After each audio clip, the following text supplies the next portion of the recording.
Hello, room 30. Hey, let's go for a drive or go for some travel. We've been studying all sorts of different states, and now we're going to study Rhode Island. Okay? So I thought we'd get off, we got our traveling. We're going to go traveling to Rhode Island. Let's go.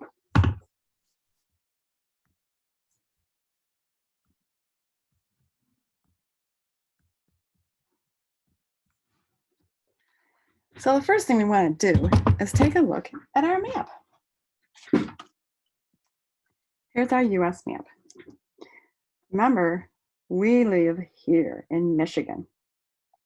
Okay? We're going to travel from Michigan. Oh, this is really hard to do. From Michigan out to Rhode Island. Okay?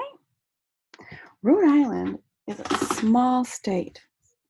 Let's take a look at our map. I'm going to share my screen with you guys. Okay? Remember, we live here in Michigan, and we're going to go out to Rhode Island. Here's our US map. So we're here by Detroit in Michigan. We're going to go out east to Rhode Island. Rhode Island's initials are RI, out by the Atlantic Ocean. How should we travel? Well, if we took an airplane, it'd take us 1 hour and 40 minutes. Let's see. If we took a bike, what would it take us? 64 hours. Oh my goodness. Or we could go a different route down south here, and it would take us 71 hours. Or we could even go around the bottom of Lake Erie, which might be quite beautiful, and that would take us 74 hours. But the quickest is 64, going right through Canada. Hope you got your passport. I wonder if we walked. If we walked, it'd be 221 hours. Whew. Holy moly, it's 672 miles. That's pretty far to walk. I wonder if we can take a train.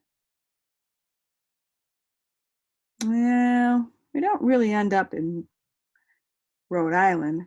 We'll end up in Newark. We don't want to do that. How about a car?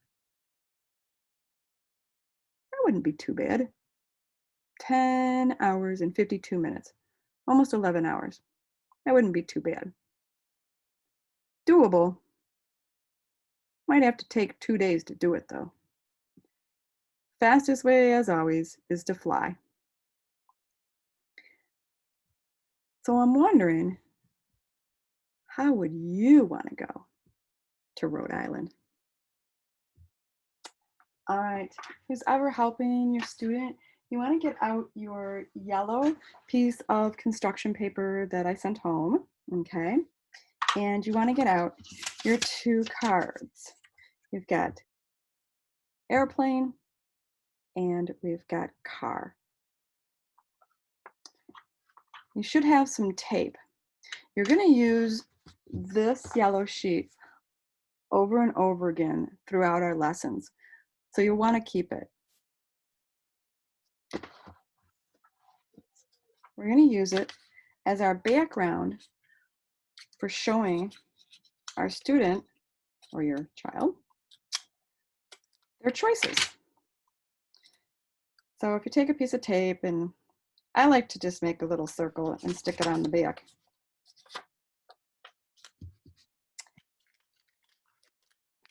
You want to make sure that your choices aren't put too close together.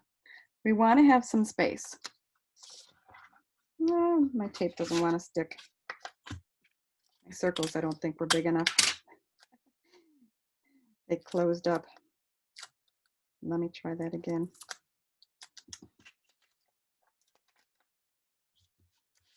So like I said, you don't want to put your pictures too close together. You want them to be able to look at one side or the other and for you to be able to see truly what they're looking at. So you want to set it up something like this, okay? And your child's going to take a look. You want to put it pretty close so that they can get a nice good look at what they're going to make a choice of. So which way do you guys want to travel? Do you want to travel by car or do you want to travel by airplane? I think I'm going to travel by airplane. I'd like to go by airplane. But in the classroom, we use a board like this. So they're used to this and making choices. Once they've made a choice, take off their choice. Now we're going to build a sentence. So you'll need your words. You should have a pack of words that say, I will travel to Rhode Island by, and then their choice. The sentence strips I sent home are a little shorter than what we use in the classroom. So when you start, you want to make sure that you'll put your I will way over to the left and kind of hang it off the page. I sent you some glue stick. You'll want to work with your student hand over hand and help them put the glue just on the edge of the back side and help them stick it on. You want to build your sentence with them, and as you're building it, you want to read to them the words on the picture and let them see. So let's build our sentence. I will. Today, my glue stick, I gave you guys all the glue sticks and mine's all dried out.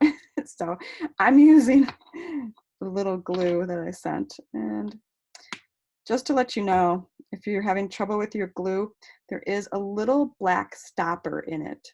You want to open it up and pull out the black stopper, but I would hold on to the stopper so that your glue doesn't dry out. It really helps keep it from getting too dry. So just a little dab if you're using glue. Build your sentence. I will travel.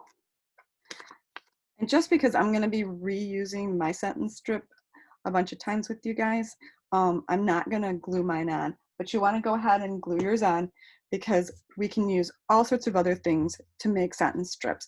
If you've got a paper bag, we can cut that up. You might have, like I happened to get a piece of mail the other day, and in the mail there happened to be a nice piece of cardboard. So I saved it, something like that. If you have a, oh, where'd mine go? If you've got a legal pad, that's always a good, useful cardboard. If you get something shipped to your house, you can save that kind of cardboard. Pretty much anything that's firm that you can build a sentence on. So we've got I will travel to, and like I said, because I'm going to be doing this, I'm just going to use tape so that I can take it apart and it's not going to be all a mess. Making sure that we're showing our student to Rhode Island.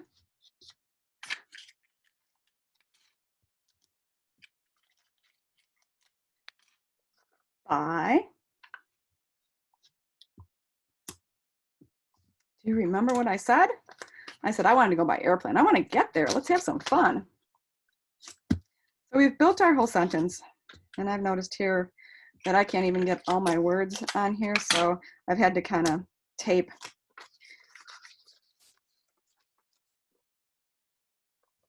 When you get your sentence together, you want to read it. So as you read, you want to point, and I have to remember I'm doing this backwards. I will travel to Rhode Island by airplane. Good job, guys. So we're traveling to Rhode Island by airplane. And now you know how to work with your student with using our yellow piece of paper and our choice board. Again, just to reiterate, we don't want to have them too close together. You wouldn't want to make your choices this close because it's really hard eye gaze wise. So space them out so they can see them. This is the spacing that we use in the classroom.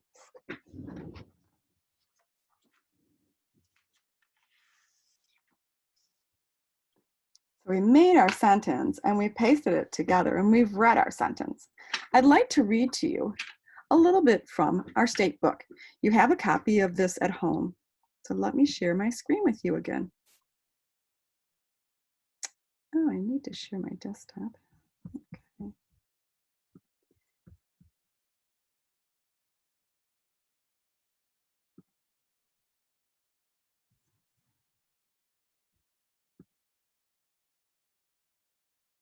Thanks for waiting, guys.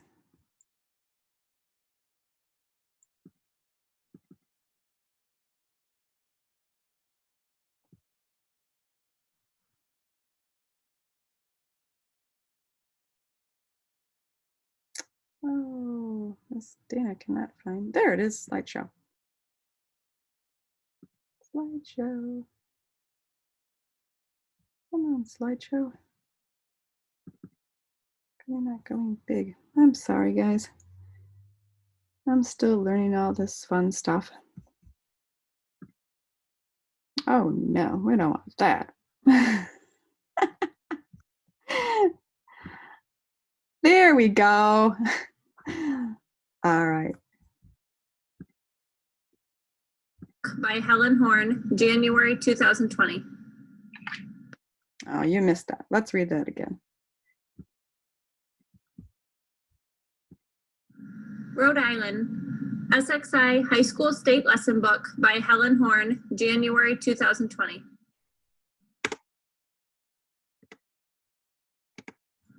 Rhode Island, Rhode Island, Rhode Island, what can you tell me? The state capital is Providence. It is one of the oldest cities in the U.S. and was founded in 1636. Founded by Roger Williams, a Reformed Baptist theologian and religious exile from the Massachusetts Bay Colony. He named the area in honor of God's merciful providence. All right. So parents, you notice that we have what we call a predictable, repetitive line. Every page in our book will all start out, Rhode Island, what can you tell me? And some of our students are able to independently read this because they know that it's coming. Others are able to hit a switch to read this, and some of them will unintentionally hit the switch, and some of them can intentionally hit the switch. So we like to have that nice, repetitive, predictable reading line. So we learned about going to Rhode Island, and we learned that the capital was Providence. So we'll want to get out our capital page to start our book. My page is already finished. Let's read. The capital of Rhode Island is Providence. It is one of the oldest cities in the United States, founded in 1636.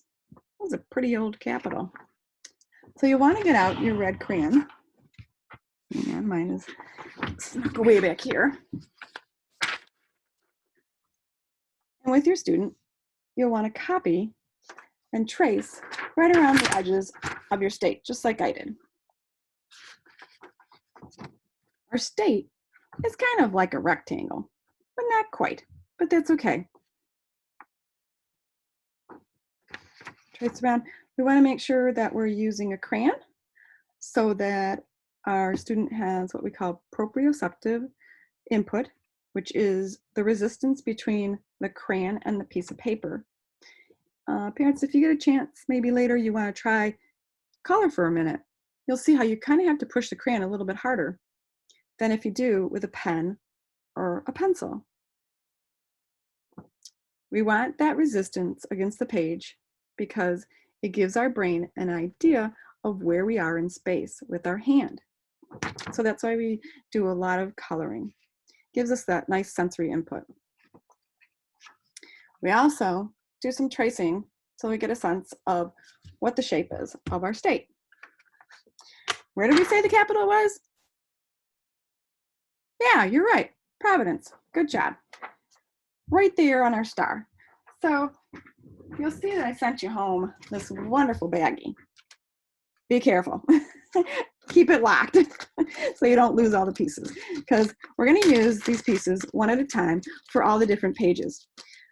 Luckily, we're starting with the very smallest thing I've sent you, which should be either, depending on which packet you got, because we didn't have 9 of everything, you've got either a sequin